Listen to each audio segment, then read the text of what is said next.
Hello, everyone. Welcome back to week 7 of Jaguars React in the 2023 NFL season. The Jacksonville Jaguars winners again on Thursday. This video will be 2 days late. Busy. It is what it is. So, unfortunately, I haven't had much of a chance to react. So, you're not getting the full, true reaction.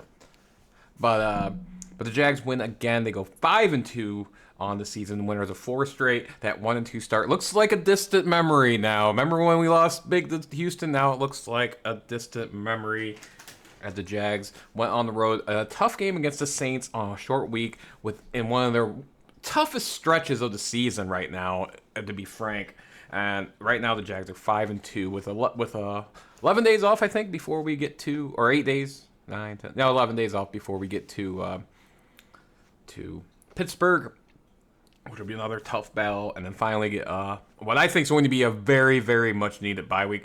As a matter of fact, the Jags have a long stretch here with only one game in, I think, 23 days or something like that. And honestly, that's normally not great in terms of rust, but I think the Jags really need this right now. Now, I'll go into that more in a minute. But first, let's talk about the game itself. The Jags win 31-24. The Saints, to their credit, made it interesting towards the tail end of the game as the Jags offense did what the Jag offense does in the second half of games, and that's not show up. We'll talk about that in a minute. But the Saints getting 3 touchdowns in the second half after being down at one point 24-9, or being down 17-9, 17-6, 17-9, and 24-9. The Saints get 3 touchdowns in the second half. As the Jags, did not. Christian Kirk getting a 44-yard, awesome play to get the game-winning touchdown, and then the stops in the red zone and on the Saints' final drive. Unfortunately, Moreau, you feel bad for the guy because he missed a wide open catch, but a great play by Brown on Olave. To stop the Saints from tying the game again. So the Jags could do kneel downs. This game was not well played for the Jags, to be frank. A lot of mistakes. 3 total turnovers by the Jags. Or 2 total turnovers by the Jags. I thought they had 3. Could have been 3. Oh, I'm thinking of the Marshawn interception that wasn't. Because it did hit the ground. I agree with the call. Trevor Lawrence did play in this game. Looked like maybe he wouldn't. He played. I thought he looked fine in terms of his knee. He didn't play his best game, I would say, but he played well enough for the Jags to win. As a matter of fact, he led the team in rushing with 8 carries and 59 yards.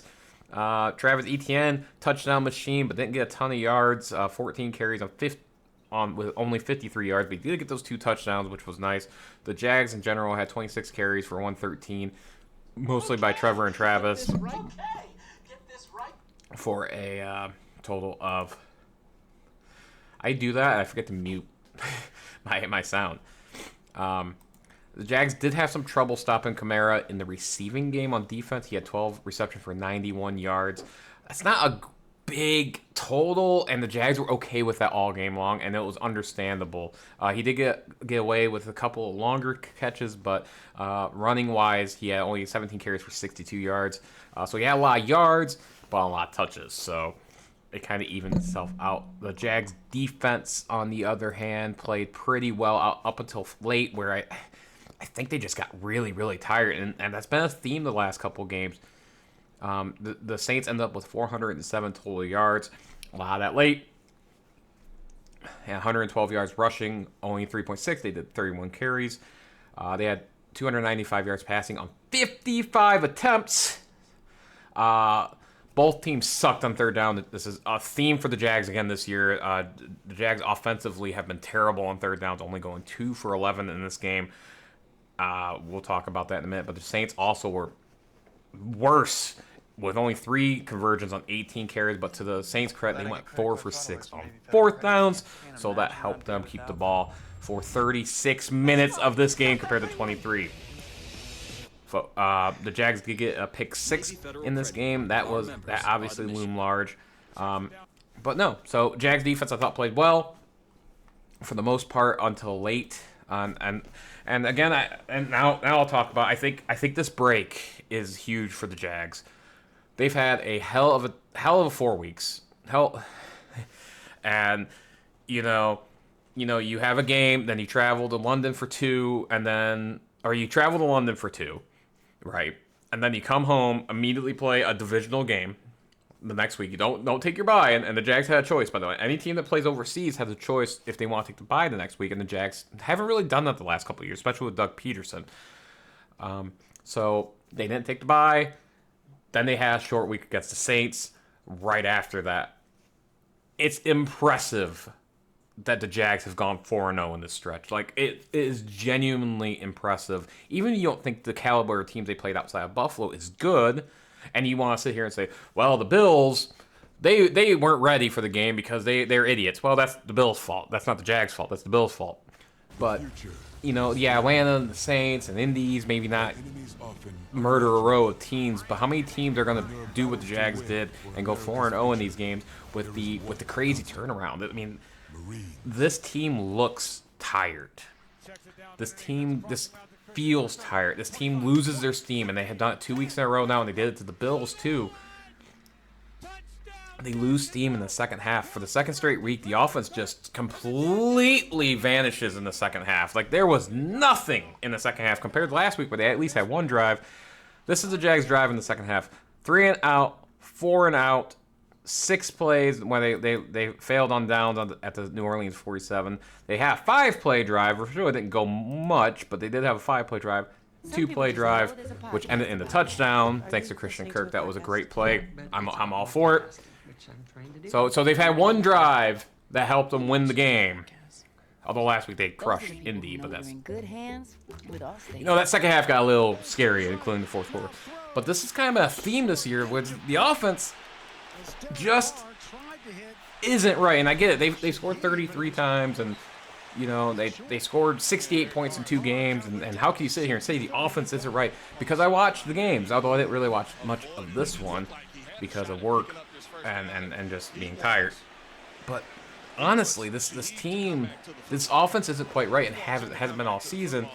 And now the defense is starting to wear down on the back end of games a bit, and teams are starting to drive on them, and that's going to end up costing them at some point.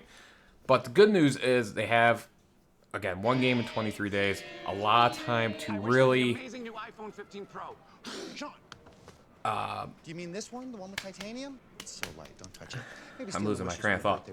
Some time to rest up. They got a tough Pittsburgh team coming up next week, but we have a Thursday game, so we have time for that. Pittsburgh's always physical, and it's tough to play in Pittsburgh, even if their offense is trash. But right now, the Jags, this stretch of games for the Jags, it makes or breaks their season, I think. And right now they're 4-0, so they're doing pretty damn good. I'm not going to sit here and be too pessimistic, but if you're asking me, is this a Super Bowl contender? Realistically, probably not. Yes, I know they beat Buffalo, but realistically, when it comes down to the playoffs, are they really better than Buffalo? Are they really better than the Chiefs? Can they really beat the Bengals if the Bengals find their form, or the Ravens even? And they play the Ravens later on, and the Bengals both. I don't know. I think they'll be the underdog in those games. I think understandably so. I don't think this team is quite to that peak yet, and that's fine. That's exactly where I thought this team would be coming into the season, and I want to make that clear. Yes, I would love for them to make a run and win the Super Bowl and go haywire and stuff like that. And rewatching that dance was disturbing, but yes, I that would be awesome. But it felt like they were a year away coming into the season, but they still make the playoffs, and I thought making the playoffs was what had to happen this year. That should be the goal. Like there should not be a reason not to win this division. Even now, knowing that the Texans might be better than we thought, and the Colts both. Although now the Colts lost Anthony Richardson, they might. I think you're going to start seeing them fall back to the pack, and you're seeing the Titans kind of fall back. Will Houston do that? Stroud's looked amazing this year, and this team is well coached. You could see they want to play for DeMeco Ryans, and it's impressive to see what Houston's done in such a short turnaround because the team isn't Some good pages in a know roster podcasts sense. about that. But this team is playing well. Yeah, but it's about multitasking, which I'm trying to do. But I mentioned they have Pittsburgh this week, then they're bye, and then they got the Niners after that, who just lost to the Browns in a very, very weird game. It's a tough stretch here. So if we could beat Pittsburgh in Pittsburgh and get to the bye at 6-2, I feel great. We lose, we get to 5-3. I still feel okay on the season. I'm not thrilled that we would lose that game, but there's I don't want to see them lose, but I'm saying it is both a winnable and losable game, and then especially having the Niners right after that. And then the schedule does seem to lighten up a little bit, but they have 2 divisional games with the Titans and then the Texans, and we already know how they play against the Texans. Then they got the run of AFC North opponents after that, the rest of the 3 Bengals at Browns and the Ravens. And then they got the NFC South at Buccaneers, Panthers, and then they end the season at Tennessee. Folks, we are 7 weeks in. We got 11 weeks remaining, 10 games remaining for the Jaguars. Where am I feeling right now on a scale of 1 to 10? 10 being best team in the NFL, Super Bowl favorites, to 1 being what the Jaguars have been for 20 years. I'm at 7. I'm at 7.5. Probably 7.5. And I think that's fair. I think I can reasonably step back and say, look, there's issues here, especially offensively. Hopefully Tyson Campbell gets back soon. That's not great that he was out this game. We played well without him.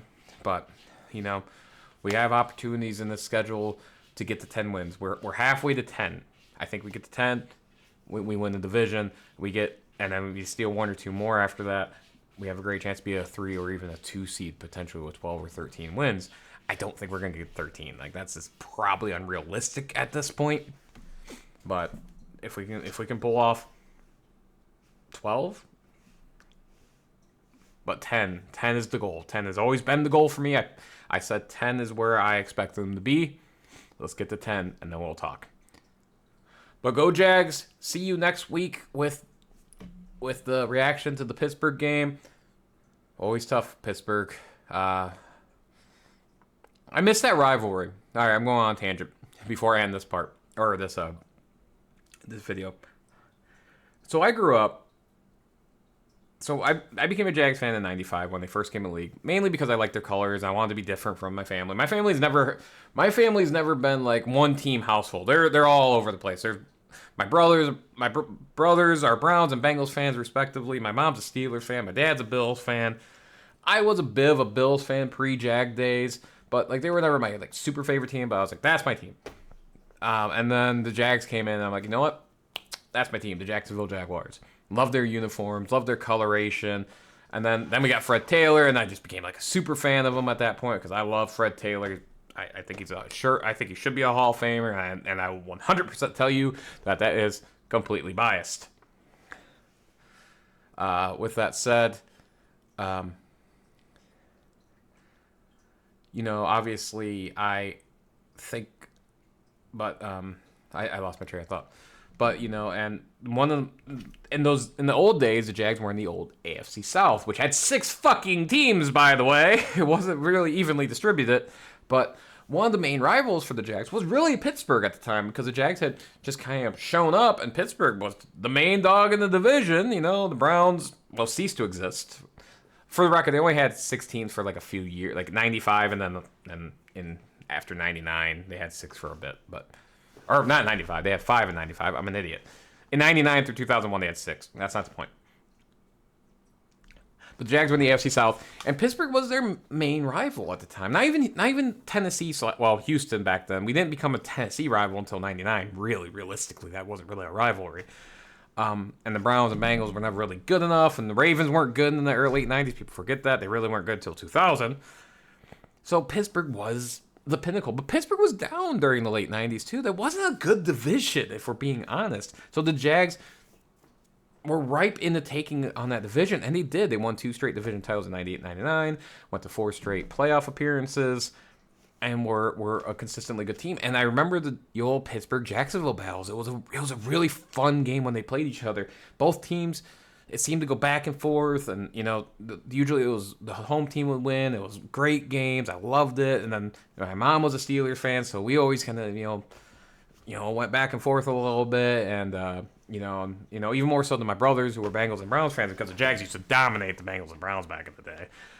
But yeah, no, it was always fun to have those games, and I miss that, and you'll see it flare up a little bit from time to time. '07, the Jags beat the Steelers twice, becoming the first team in NFL history to beat Pittsburgh in Pittsburgh twice in the same season, regular season and postseason. The Jags, and still to this day, the Jags are the only team to do that, and they did it the second time in 2017. That was cool. I enjoyed that too. But although we won't talk about what happened afterward. Miles Jack wasn't down. Miles Jack wasn't down. He wasn't down, for the record. But actually, for the record, I give the referees a benefit of the doubt there. When you watch that play live, I get why they thought he was down. Now, whether you think they should have let it play out or not is the question I think should be asked. But real time, I could understand why you thought he was down. I really could. But right now, so I'm looking forward to this matchup. I love whenever we play the Steelers. That always felt like the Jags' true rivals. I wish we were still in the same division. Ain't gonna happen, obviously, but I always love when we play each other. They're always good games. I love it. And we play at Pittsburgh this week, and I'm looking forward to it, or this coming week.